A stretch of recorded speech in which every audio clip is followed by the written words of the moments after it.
What if the boy who had nothing became the man who created one of the most powerful luxury brands in the world? Welcome to another video. This is your second step on your new channel, so no pressure, right? Let's make it count. Today, you will hear a simple English story. Easy words. Clear meaning. But don't relax too much, because this story hides something important. You miss it whole point.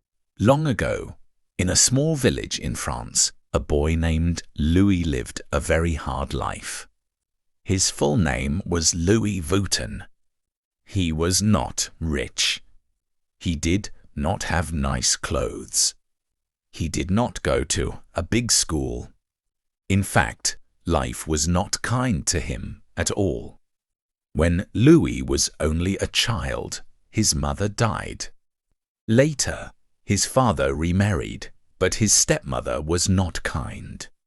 Home did not feel like a safe place anymore. Imagine being a child and feeling alone in your own house.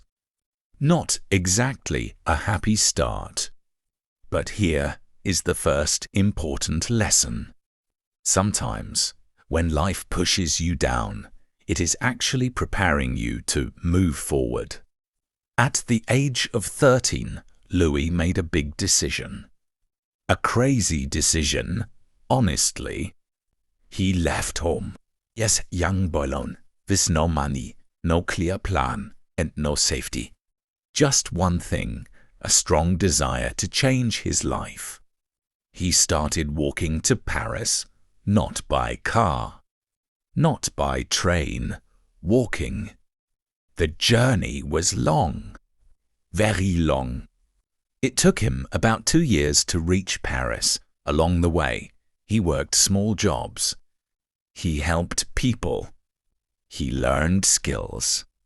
He survived. Think about that for a second. Most people today complain when Wi-Fi is slow. This boy walked for 2 years just to find a better life. When Louis finally arrived in Paris, he was tired, poor, and unknown. But he had something powerful. He had experience. He had patience. And he had a strong mind. He found a job as an apprentice. He worked with a man who made boxes and packed clothes for rich people. At that time, travel was not easy. People needed strong, safe boxes for their belongings.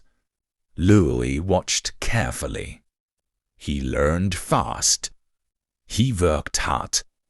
Day by day, he became better. Here comes the second lesson. And don't miss this one. Success does not start with big actions. It starts with small, daily work. Louis did not become successful in one day. He cleaned. He carried. He built. He failed. And then he tried again, but something inside him was different. While others were just working, Louis was thinking. He was asking himself, how can I do this better? And that question, that simple question, would change everything, because very soon, Louis, Vuitton de saison bat cette part, comes next. The difference between ordinary people and legends is not talent. It's what they do when no one is watching. The story continues. Louis did not become special overnight. No magic. No lucky break falling from the sky. Just long days and quiet nights where he kept learning while others were resting. In Paris, Louis Vuitton worked as an apprentice. His job looked simple from the outside. He packed clothes. He made travel boxes. He followed orders. Nothing exciting. Nothing famous. But here is where most people fail. They do the job, but they don't think. Louis was different. Every day, he watched how people used the boxes. He noticed problems. The boxes were heavy. They were hard to carry.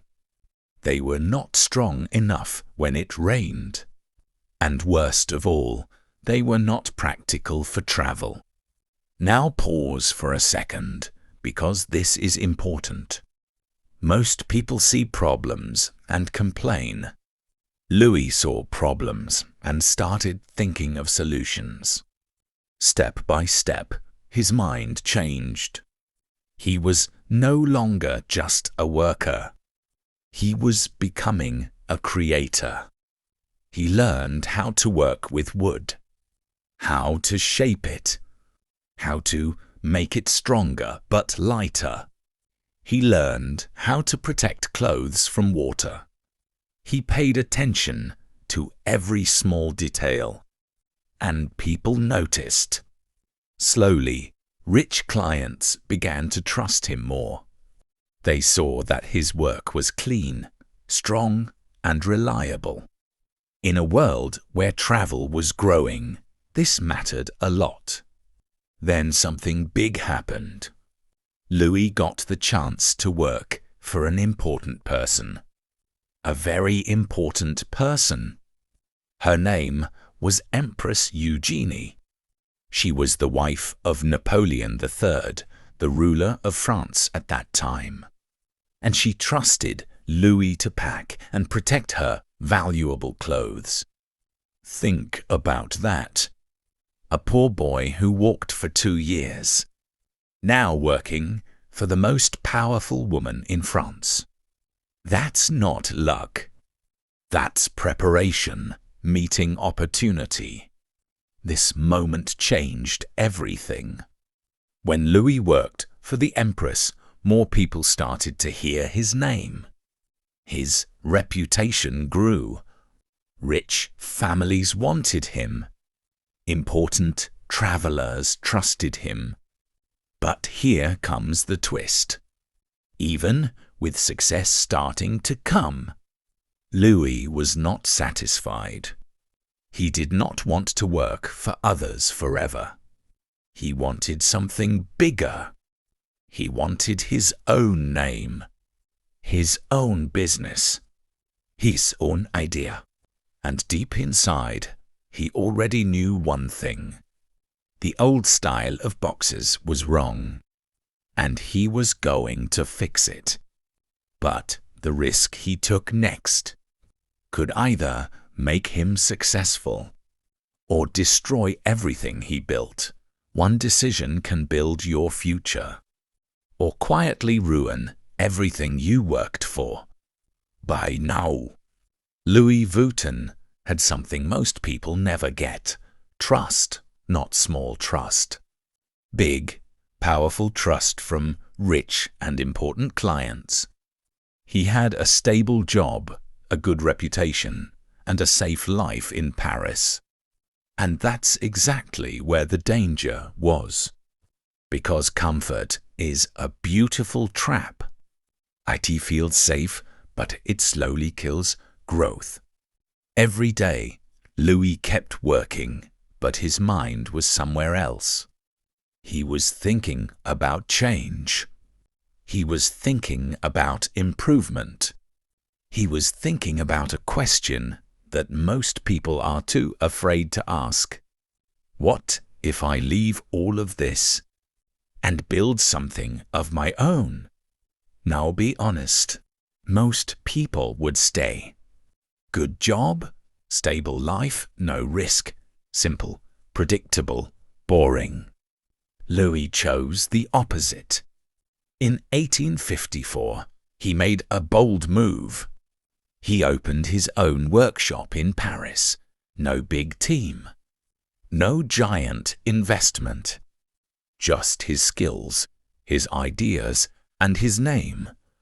This was the moment where everything could go wrong. If people didn't trust him, he would fail. If his ideas didn't work, he would lose everything. If the market didn't accept his products, he would disappear like thousands of others. But Louis understood something powerful.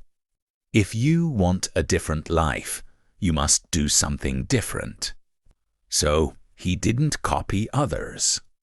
He didn't follow the old style. He changed the game. At that time, most travel boxes had round tops. They looked nice, but they were not practical. You could not stack them easily. They wasted space. They were heavy and inconvenient. Louis looked at this problem and saw an opportunity. He designed flat-top trunks. Simple idea, right? Almost too simple. But that's the point.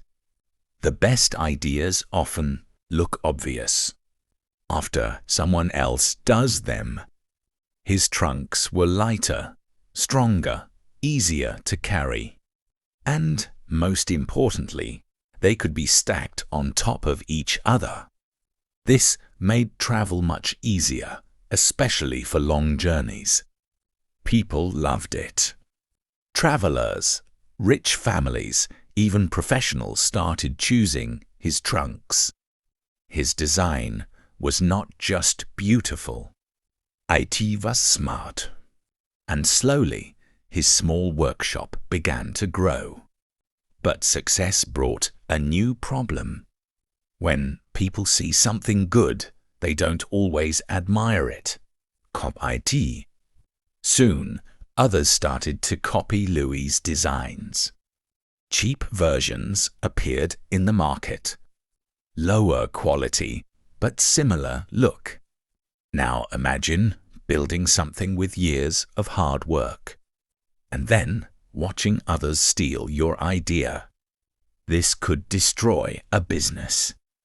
But Louis didn't panic. He adapted. He created a special design, a unique pattern that people could recognize instantly, a design that was not easy to copy. This was the beginning of something iconic, a style that would later become one of the most famous in the world. He was not just making products anymore. He was building a brand. And this is where most people finally understand the deeper lesson. Working hard is not enough. Even having a good idea is not enough. You must protect it. You must improve it. You must make it yours in a way that no one else can take. Day by day, his name became stronger.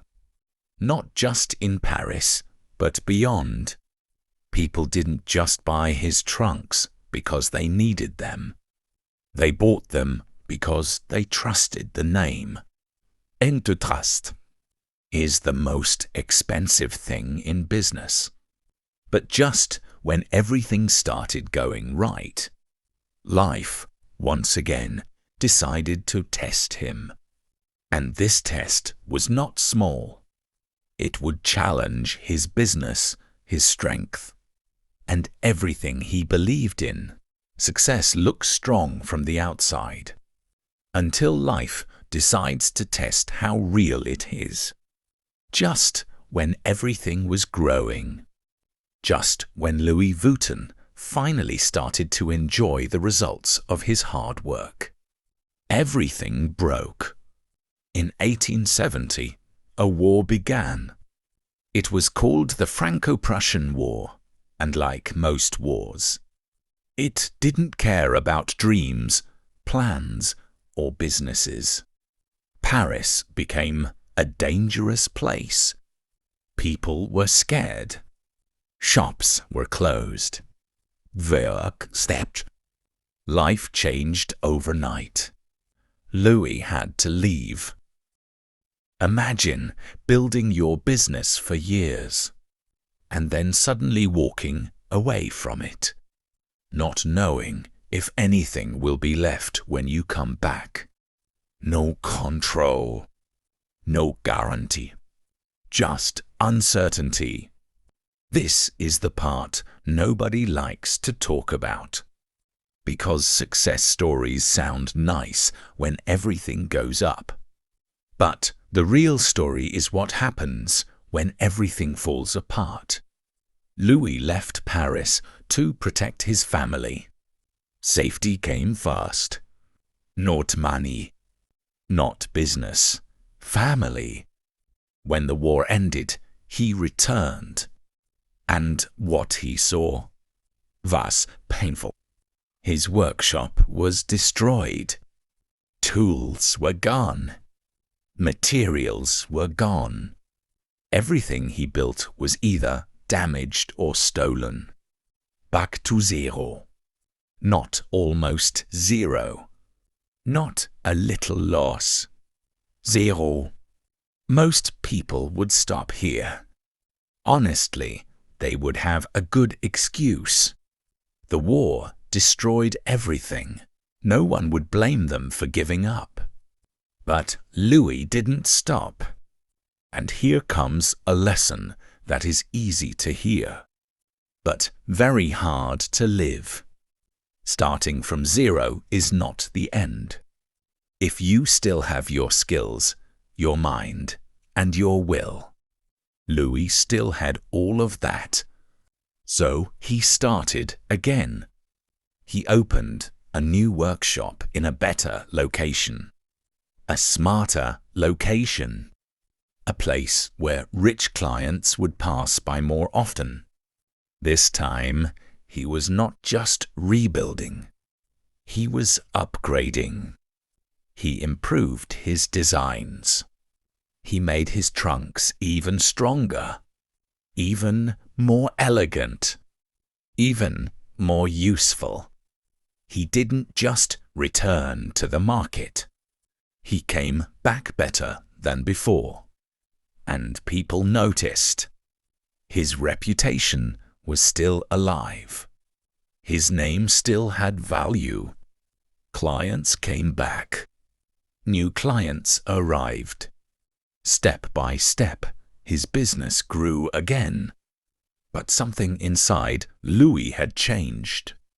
Before the war, he wanted success.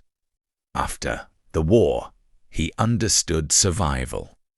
And when you understand survival, you build differently. Stronger, smarter, more careful.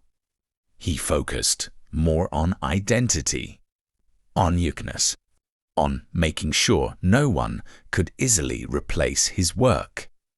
Because he learned the hard way. If life can take everything from you once, it can try again. So you must build something that stands stronger every time. And this is where his vision became bigger than just trunks. He was no longer thinking about products. He was thinking about legacy. Something that would last. Something that people would remember. Something that could survive even when everything else breaks, and slowly. Without making noise. Without showing off. Louis Vuitton was no longer just a craftsman. He was becoming a symbol, but the real transformation. The moment his name turned into a global power was still coming. The moment you stop thinking small, your life either expands or collapses under the weight of your own ambition.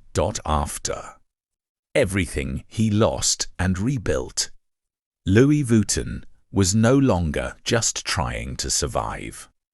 That version of him was gone. Now he was thinking bigger, deeper, and smarter, his new workshop was not just a place to make trunks.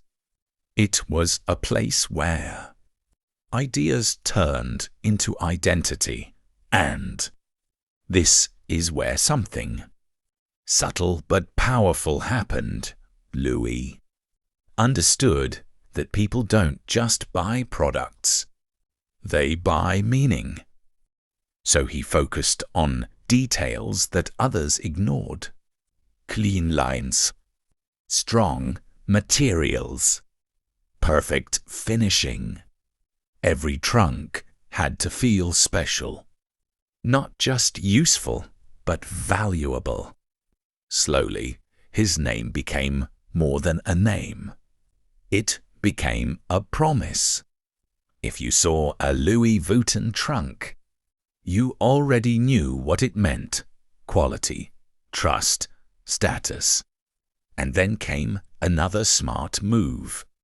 Louis introduced a unique canvas design, a pattern that was simple but recognizable. Not loud, not complicated, but impossible to ignore once you knew it. Why?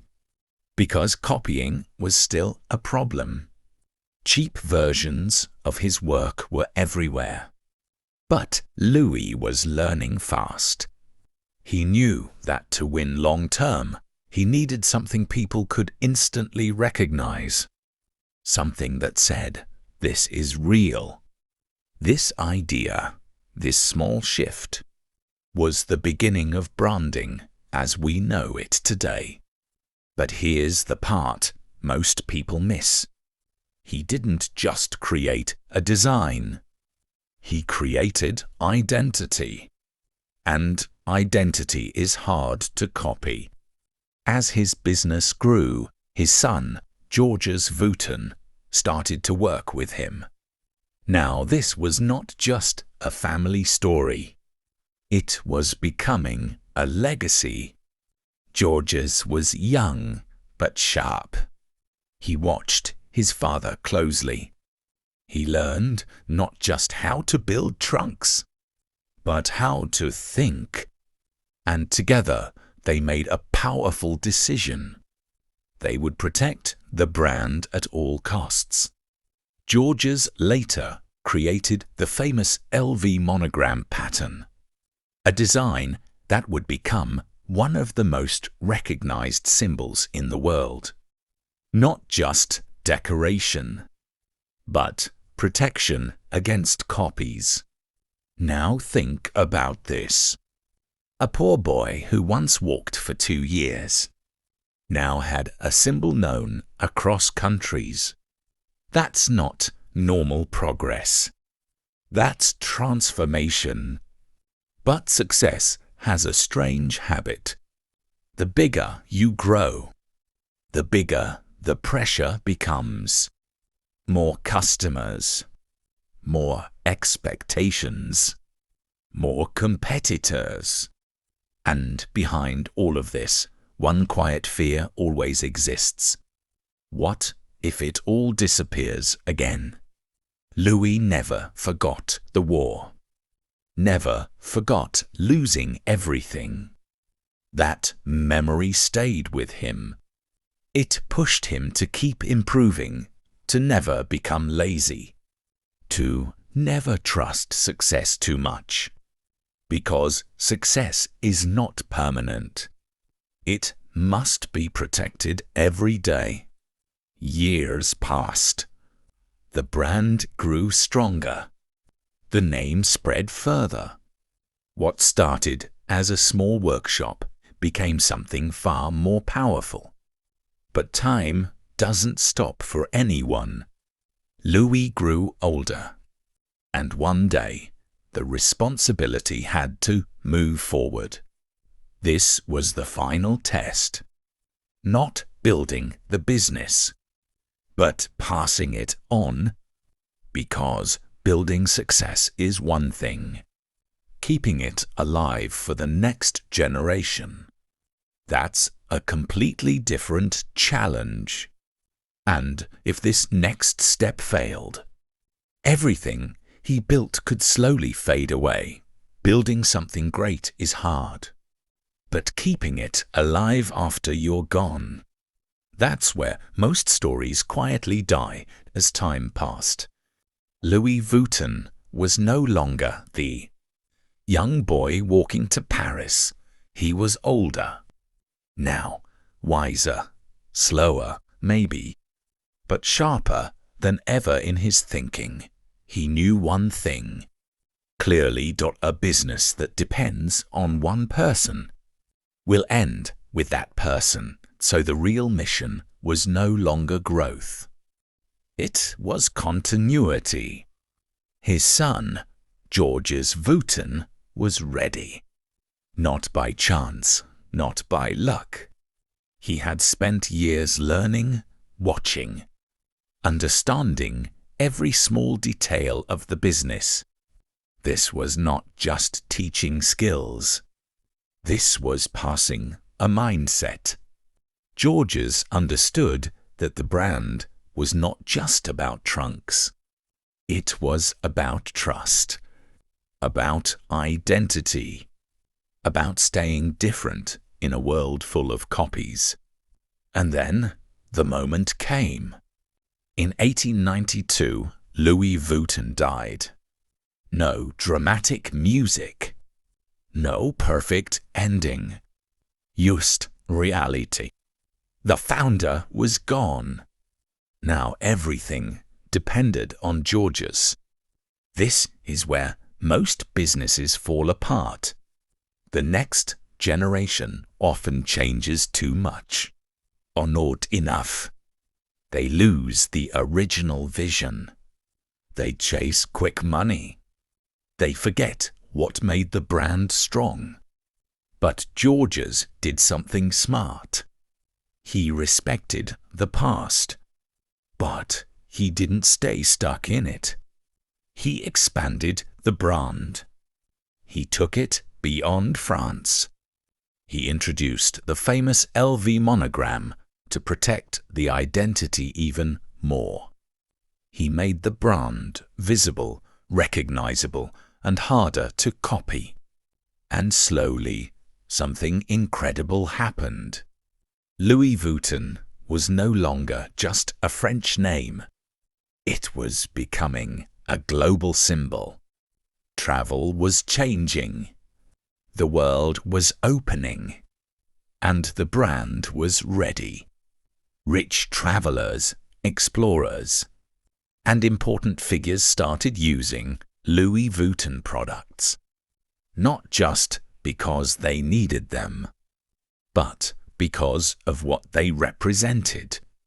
Status, style, power. Now pause here, because this is the deeper layer. People were no longer buying trunks. They were buying a feeling, a sense of belonging to something higher. And that's when a business turns into a brand. Georges kept pushing forward. New designs, better quality, stronger identity. He didn't let the brand become ordinary, because ordinary brands disappear. And then came the next shift. The world entered a new era. New technologies, new ways of travel, new competition. Cars replaced horses. Trains became faster. Later, airplanes would change everything. And every change asked the same question. Can you adapt? Or will you become irrelevant? Many companies failed here. They stayed in the past. They refused to change. And slowly, they disappeared. But Louis Vuitton adapted. The brand moved beyond trunks, bags, luggage, fashion items, always keeping the same core idea, quality, identity, and status. This flexibility, this ability to change, without losing identity became its biggest strength. And now, something interesting was happening. The brand was not just following the world. It was influencing it. But with power comes attention. And with attention, comes pressure. The bigger the name, the more eyes are watching. And not all of them are friendly. Because when you reach the top, everyone wants your place. The top looks beautiful. Until you realize everyone is trying to pull you down from it. By now, the name Louis Vuitton was everywhere. Not just in France. Not just in Europe. The brand had crossed borders, cultures, and generations. But here's the truth nobody likes to admit. Reaching the top is hard. Staying there is a full-time battle. As the world changed, the brand kept evolving. New products, new designs, new ideas. But it never forgot its core: quality, identity, and trust. That's why people didn't just see Louis Vuitton as a product. They saw it as a symbol of success, of Taste, of a certain kind of life. And then came the modern era. Fashion became faster. Trends changed quickly. New brands appeared every day. Social media made everything louder, faster, more competitive. Most old brands would struggle here. But Louis Vuitton didn't just survive. It adapted again. By working with creative designers, artists, and new ideas. The brand stayed fresh without losing its identity. It respected its past, but never got stuck in it. And this is the final lesson hiding inside this story. Success is not one moment. It is a long chain of decisions. From a poor boy walking for 2 years, to a craftsman learning small skills, to a risk-taker opening a workshop, to a creator building identity, to a family protecting a legacy, to a global brand shaping the world. Nothing was instant. Everything was built. So what can you take from this? Start small, but think big. Learn deeply, not quickly. When life breaks your work, rebuild stronger. Protect your ideas. And never become too comfortable with success. Because comfort is where growth quietly dies. That boy, Louis Vuitton, did not wait for the perfect moment. He moved. And that made all the difference. Welcome to your second video. You didn't just tell a story. You showed a path.